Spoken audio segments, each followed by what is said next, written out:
Dana Moneter Internasional atau International Monetary Funds atau IMF menilai saat ini kondisi ekonomi Indonesia cukup baik dan stabil, meskipun dihadapkan situasi perekonomian dunia yang sedang dihadapkan dengan banyak ketidakpastian.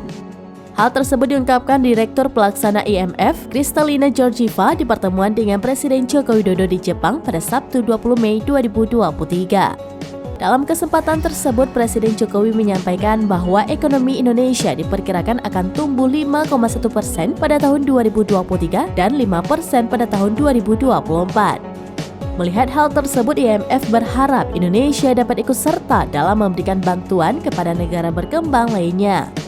Ia juga menilai bahwa Indonesia memiliki peran penting di tengah situasi dunia yang sedang menghadapi banyak tantangan saat ini.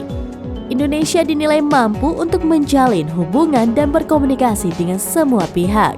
Dalam pertemuan tersebut, Direktur Pelaksana IMF juga memberikan apresiasi atas keberhasilan Indonesia dalam menjalankan presidensi G20 pada tahun 2022 serta keberhasilan atas penyelenggaraan KTT ke-42 ASEAN tahun ini.